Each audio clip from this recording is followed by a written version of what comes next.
All right, welcome back to another weekly market update. And I want to say welcome back specifically this week because last week was probably one of the craziest weeks in US market history that at least I've ever seen. Data-wise, this was one of the most volatile weeks the market has ever seen since 1950, which is just crazy to think about. So 75 years, the market has never seen a week like last week. So let's break it down and let's talk about what happened.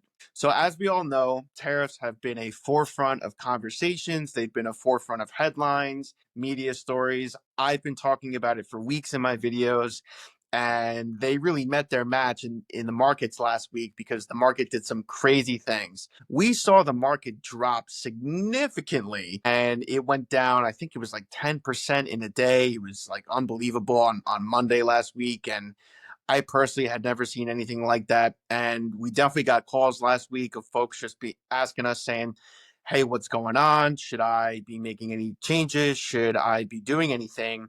And my response personally across the board was sit tight. And the reason why I said sit tight is because we feel here at Vision Retirement that a lot of this is really headline driven and not data driven. And that actually came to be proven true because the S&P last week actually ended up from Monday to Friday 6%. And on April 9th specifically, I looked at my stocks app on my phone and I was looking at the numbers, and to my amazement and pleasant surprise, the S&P 500 ended up over 9% in just one day. The Nasdaq was up like 12%. I actually took a screenshot on my phone and I'm going to post it on the video for everyone to watch and look at, but it was really incredible. And this was due to the fact that Trump had come out and said, I'm going to give a 90-day reprieve on a lot of the tariffs I'm going to implement, which basically means that he's delaying all the tariffs that he said he wants to delay, or all the tariffs that he wants to implement, he's going to delay for 90 days. And the markets responded extremely positively to this news. And to me, what that told me is that we were right. We knew that headlines were really driving this factor. There really wasn't any data to support the decline. With that in mind, we did experience the end of the quarter, right? March 31st was the end of the first quarter of the year, and we're going to be entering earnings season. And within the next few weeks, we're going to expect that a lot of companies are going to report earnings. Now, some of them might show more positive numbers because they haven't felt the effects of tariffs yet. Those numbers may be a little bit more depressed or declined come the end of the second quarter, assuming that a lot of the tariffs ultimately end up going through. But it was definitely a good indication for us to just reassure us and say, hey, this really is headline driven.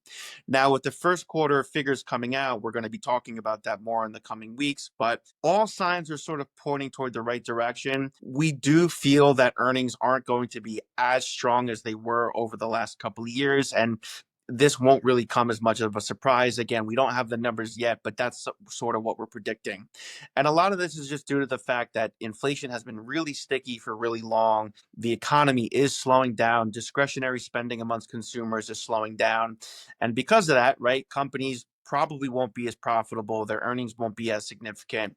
And this will be a more telling sign that overall the global markets are cooling off, which is exactly what we're expecting. So it doesn't mean that stocks are now bad investments or investing in the market is now a bad idea. It just means that we shouldn't expect the rate of returns that we've been seeing over the last couple of years. Tomorrow, we're actually hosting a live webinar right around noon in our office, and we're going to be talking in greater depth all about the tariffs. We're going to talk about the end of the year. We're going to be giving everyone our forecast over the next 3 to 6 months. We'll try to give some forecasting toward the end of the year, but usually going beyond 6 months is somewhat challenging just because things can change. And as we know, the tariffs have been really a roller coaster in terms of volatility.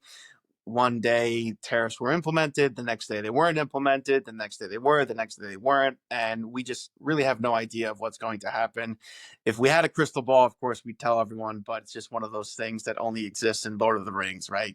One of those fantasy objects. So unfortunately, we can't predict too far out into the future, but we'll be having a lot of good conversations tomorrow. So if it's something that you're interested in attending, I'll make sure that we have the link attached to tomorrow's webinar in the description below. So if you do want to sign up, You do need to sign up in advance to get this link emailed to you. So again, it's open to everybody. So anyone who wants to attend is more than welcome to do so. Just please sign up using the link below in the description so you can get this link to log in tomorrow. So with that in mind, there really isn't much happening this week. The markets are relatively flat this morning. If I look at my watch, it's about 11:40 in the morning, and I checked the markets a few minutes ago. They were up just a hair, but to me, up or down just a hair means that markets are relatively flat. So I think volatility for now has come down. I don't think we're out of the woods by any means. Again, the 90-day reprieve is just that. It's just a 90-day time period. Things can always change within those 90 days. And if nothing changes, then we do know for certain that tariffs are going to be implemented at the end of the 90-day period. Now, what does this mean in the meantime of why were tariffs delayed? Well, we felt that President Trump was sort of leveraging tariffs as a way to bring people to the table to have conversations. And that's what it seems like, exactly like what he's doing is he's just trying to open the door. And again, some folks might view this as somewhat of an aggressive strategy versus just picking up the phone and calling, but you definitely will catch someone's attention when you really hit home in someone's wallet, right? People ultimately are motivated by money. They make decisions around money because money is just a very emotional topic and subject by human nature, right? Money is the thing that, whether you agree or not, it really is the thing that ultimately drives a lot of the decisions we make in life because it drives our ability to send our kids to college. It drives our ability to maybe pay our tax bills if you do owe money to the IRS today on April 15th. It drives our decisions around retirement, buying a home, planning a wedding, right? Money is ultimately the tool that allows us as individuals to make decisions in life, right? Money is going to be the thing that buys those decisions. So again, it's definitely an aggressive strategy. I'm not going to sell that one short at all, right? We know it's been very aggressive because the media has been all over it. But again, I think it's just opened the door for some conversations with other countries to just say, hey, how can we come to some sort of agreement about goods that are being imported and exported, and how can we make it fair universally for us to pay tax in the United States and other countries to pay tax overseas. So that's really what I think a lot of this is ultimately going to pen down to. We also know that the tax laws this year are going to sunset by the end of the year.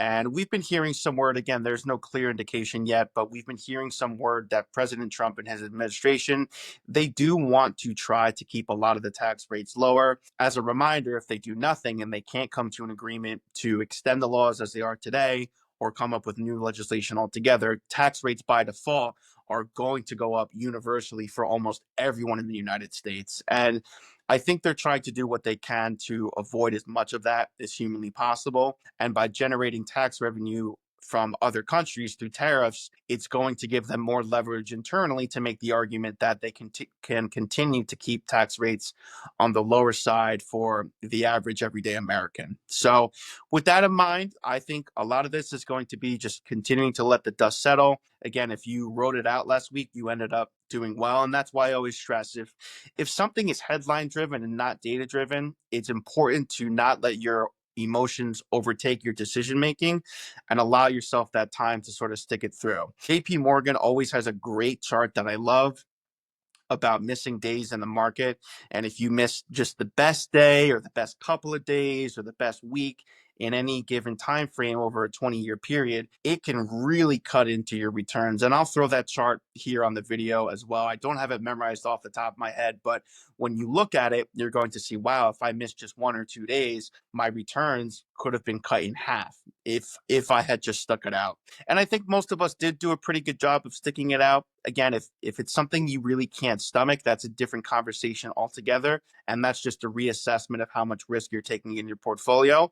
But if you went into this knowing, yeah, I'm okay with this level of risk, and it really did stink to log into my accounts and get my statements and see my investments down, but I can sort of ride it out and I'm okay tolerating it, then you'll have a much greater rate of success to allow those monies to recoup. And as I mentioned, the S&P 500 for the week was actually up 6% for the week, in spite of the market going down like crazy, right? And this was just really attributed to that one single day, April 9th, 2025, that just had a tremendous bounce back. So with that in mind, again, if If risk is really on your mind, definitely tune in to our webinar tomorrow. It should hopefully address a lot of your questions. We'll also have a live Q&A feed, so if you want to ask questions at that time, you're more than welcome to do so. If you are looking to reassess risk in your portfolio, give us a call and we're happy to go through the level of risk you carry and give you some suggestions on how to rebalance your portfolio and make it more conservative, aggressive, whatever direction you want to go in.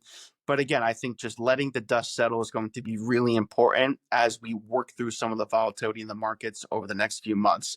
So with that in mind, I'm going to wrap up today's video. Thank you so much for tuning in today. And as earning reports start to be released, we'll start talking a lot more about that and hopefully shift some of the conversations away from the market volatility and try to look for some positive data amongst US corporate earnings. So again, thank you for tuning in today, and I'll see everyone next week.